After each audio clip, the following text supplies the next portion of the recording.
Hello student, good evening. Drawing classes bye गुड़िया ma'am channel पे आप सभी का स्वागत है। कक्षा 12 चित्रकला अध्याय 8 परंपरागत जो चित्रकलाएं हैं उनके बारे में। वैसे ये पूरा चैप्टर मैंने करवा दिया, लेकिन एक दो फर्स्ट उसके जो पार्ट आए थे उनमें कुछ दिखाई देने से संबंधित इश्यू था, तो इसलिए मैंने कल मिथिला पेंटिंग के बारे में, जो कि मैं इस बार वेरी इंपॉर्टेंट समझती हूँ, मिथिला या मधुबनी पेंटिंग, उसके बारे में मैंने अलग से कल वाला वीडियो डाला था। आज हम पढ़ेंगे वारली पेंटिंग के बारे में, वारली चित्रकला, वारली या वर्ली, ठीक है। तो इसके बारे में आज हम चर्चा करेंगे।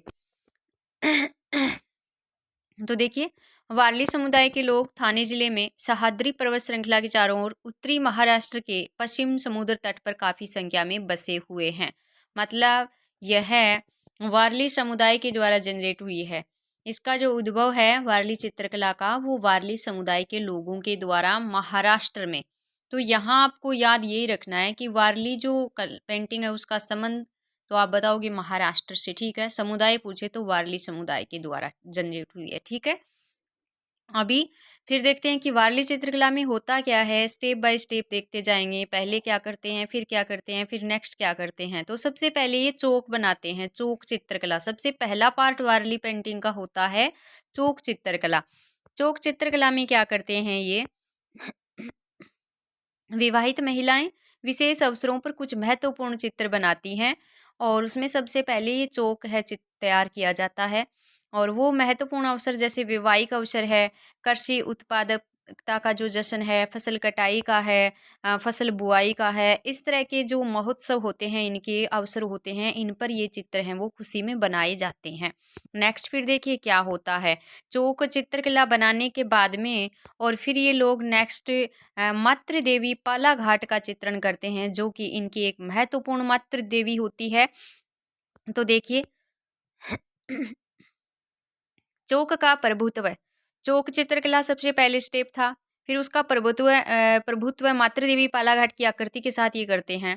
सबसे पहले उसके ऊपर मातृ देवी पालाघाट की आकृति बनाते हैं, जिस देवी की पूजा प्रमुख रूप से उत्पादकता की देवी के रूप में होती है। वेरी इंपॉर्टेंट क्वेश्चन यहाँ पे कि वारली समुदाय के जो लोग हैं वो उत्पादकता की देवी किसको मानते हैं, तो मातृ देवी पालाघाट को उत्पादकता की देवी मानते हैं, ठीक है। या चौक चित्रकला पर कौन सी देवी का चित्रांकन होता है, चौक चित्र पर कौन सी देवी का, तो मातृ देवी पालाघाट का चित्रांकन किया जाता है, ठीक है।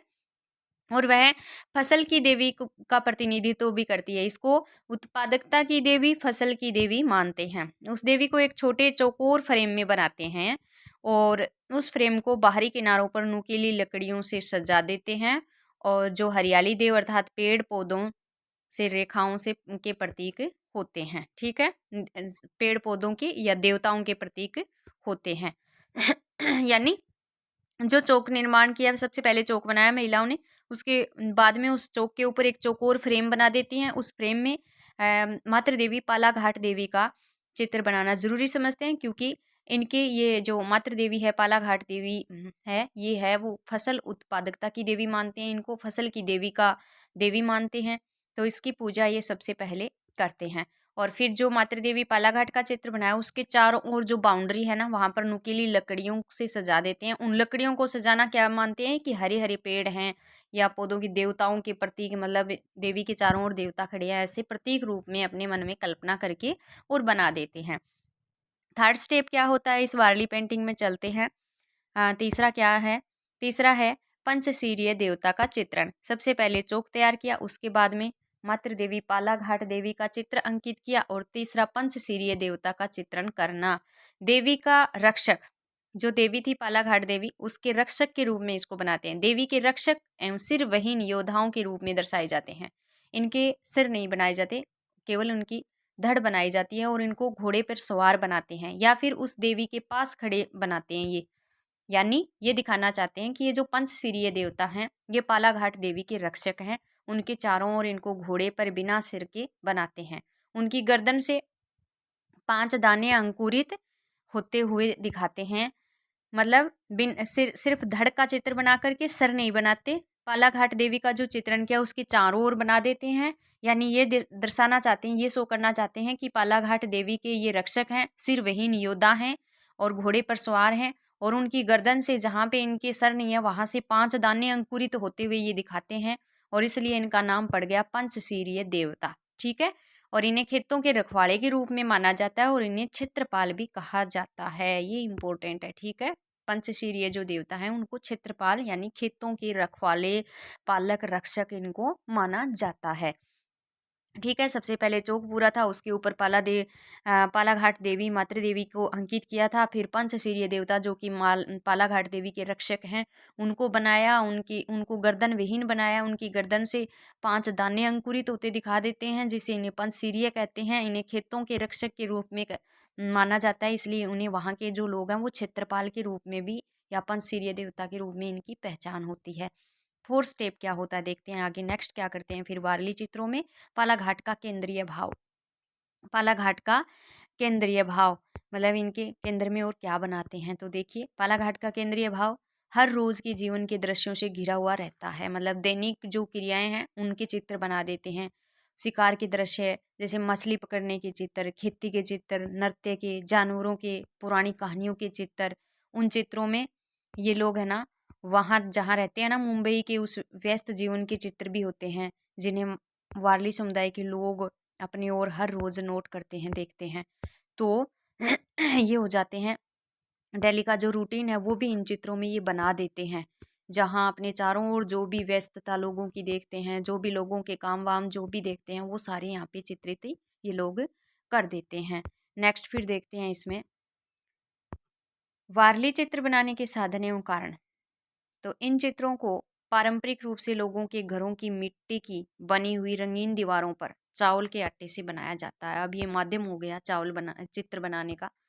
वारली चित्र बनाने के साधन एवं कारण या माध्यम क्या है तो आप बता दोगे कि इन चित्रों को पारंपरिक रूप से लोगों के घरों की मिट्टी की बनी हुई रंगीन दीवारों पर चावल के आटे से बनाया जाता है। कैसे बनाया जाता है, कौन सा धरातल होता है तो धरातल कच्ची मिट्टी की दीवारें होती है और ये चावल के आटे से इनको बनाते हैं। नेक्स्ट फिर देखते हैं वारली समुदाय के लोगों का मानना है कि ये चित्र उत्पादकता को बढ़ाते हैं। एक अच्छी सोच, एक भावना, एक कुछ फीलिंग इसमें भरी हुई होती है। इन चित्रों के पीछे एक बहुत बड़ा रीजन होता है, उद्देश्य होता है और वो उद्देश्य ये है, इन लोगों का मानना है कि ये चित्र हैं बनाने से उत्पादकता बढ़ेगी, बीमारियों को दूर करेंगे और हमारे जो पूर्वज हैं, जो मरे हुए हैं लोग हैं, उनको प्रसन्न करते हैं। ये उनकी आत्माओं की जो मांग है उनको पूरा करते हैं। ये इनका मानना है, इनकी सोच है ये चित्र बनाने के पीछे। कोई भी चित्र बनाने के पीछे कोई भी प्राचीन परंपराएं हैं देख लो, सबके पीछे एक उद्देश्य होता है। तो वारली जो पेंटिंग्स हैं इनका उद्देश्य है ये चित्र बना करके वो लोग ये मानते हैं कि उत्पादकता अच्छी होगी, बीमारियां दूर भागेंगी, मरे हुए हमारे जो लोग हैं पूर्वज हैं वो प्रसन्न होंगे और आत्माओं की मांग को भी पूरा करेंगे ये चित्र। ठीक है। फिर देखिए ये यहाँ जो चित्र बनाते हैं उसमें ये लोग है ना ये एक बांस की लकड़ी के सिरे को चबाकर उसको ब्रश के स्थान पर काम लिया जाता है।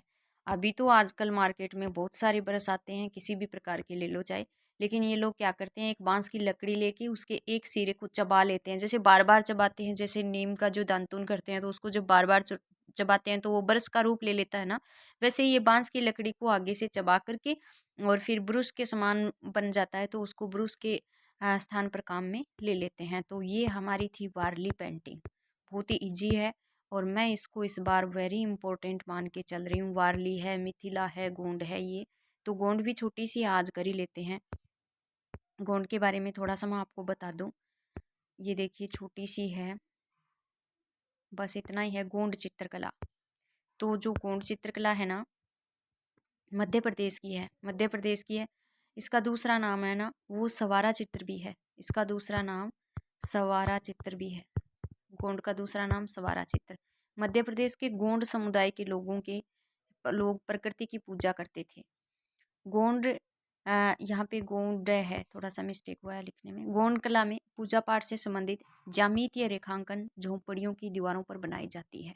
अब ये ज्यामितीय जो अंकन है वो क्या होता है, ज्योमेट्रिक जो फिगर्स होते हैं, क्यूबिज्म पद्धति जिसको बोलते हैं। ज्यामितीय में इस तरह की आकृतियां बनती है, वर्ताकार, वर्गाकार, आयताकार, इस तरह से वो ज्यामितीय रेखांकन। तो ये लोग है ना वो ज्यामितीय इस तरह के रेखांकन करते हैं। ठीक है। पूजा पाठ से संबंधित होते हैं ये वाले चित्र भी। और अपनी झोंपड़ियों की दीवारों पर ये इस तरह की ज्यामितीय आकृतियां बनाते हैं गोंड समुदाय के लोग, और मध्य प्रदेश से इसका संबंध है। इसका दूसरा नाम मैंने आपको बताया सवारा चित्र भी इनको बोलते हैं। ये चीज़ें कुछ हैं वो ध्यान में रखनी है आप लोगों को। जिसमें अपने सिर पर बर्तनों को लिए हुए गोपियों से घिरे हुए अपनी गायों के साथ कृष्ण के चित्र बनाए जाते हैं। ये देखिए गोंड कला में कौन से देवता के चित्र पूछ लिया जाए तो कृष्ण के चित्र हैं वो बनाए जाते हैं, यानी गोपियों के साथ गायों से घिरे हुए कृष्ण बनाए जाते हैं, जिसकी यानी भगवान श्री कृष्ण की जो रासलीला है वो चित्रित करते हैं। ये लोग रासलीलाओं का चित्रण करते हैं अपनी झोंपड़ियों की दीवारों पर, और जिसकी नौजवान लड़के लड़कियां पूजा करते हुए चित्रित होते हैं। और नौजवान लड़के लड़कियों को पूजा करते हुए चित्रित कर देते हैं ये लोग। ठीक है, तो नेक्स्ट पिथौरा है। पिथौरा मैं आपको कल एक वीडियो और बनाऊंगी, उसमें बताऊंगी। तो हमने अभी वारली और गोंड के बारे में, गोंड एमपी की है, मध्य प्रदेश की। सवारा इसका दूसरा नाम है गोंड चित्रकला का, और गोंड समुदाय के लोगों के द्वारा जनरेट है ये। तो ये देखो इसमें पूजा पाठ से संबंधित ज्यामितीय आकृतियां झोंपड़ियों की दीवारों पर बनाई जाती है, और भगवान श्री कृष्ण और गोपियों के चित्र हैं वो बनाए जाते हैं। नौजवान लड़के लड़कियां इनकी पूजा अर्चना करते हुए चित्रित करते हैं। बस इतनी सी बात है। अगर 1 नंबर का गोंड चित्रकला के बारे में क्वेश्चन आ जाए ना 1 मार्क्स का, तो आप आराम से कर सकते हो। ठीक है, 1 मार्क्स का, या इतना बड़ा 3/4 में भी पूछ लेते हैं। ठीक है, तो ये गोंड कला है वो हो गई है। वारली भी हो गई है, महाराष्ट्र की है, वारली समुदाय के द्वारा जनरेट है ये। वारली में चित्र बनाने के मैंने अलग अलग स्टेप डाले हैं। जैसे पहले चौक हो गया, फिर मातृ देवी की, ये देखिए पहले चौक चित्रकला, फिर मातृ देवी पाला घाट का चित्रण करते हैं। फिर पंचशीरीय देवता जो कि मातृ देवी के रक्षक के रूप में ये बनाते हैं। बिना सिर वाले जो हमने पढ़ा, जिनको खेतों की रखवाली करते हैं इसलिए क्षेत्रपाल भी कहते हैं। फिर पाला घाट का केंद्रीय भाव, केंद्रीय भाव में रोजमर्रा के जीवन के चित्र बनाते हैं। अपने आसपास वाली जो घटनाएं कलाकार देखते हैं वो बना देते हैं। और फिर वारली चित्र बनाने के साधन एवं कारण मैंने बताए। घरों की दीवारों पर बनाते हैं, मिट्टी की दीवारों पर चावल के आटे से बनाते हैं। और फिर हमने पढ़ा था कि वारली समुदाय के लोगों की सोच क्या है ये चित्र बनाने के पीछे। तो उनका सोचना है कि ये चित्र बनाने से उत्पादकता बढ़ती है, बीमारियां दूर होती है, मरे हुए लोग हैं वो प्रसन्न होते हैं, आत्माओं की इच्छाएं पूरी होती है।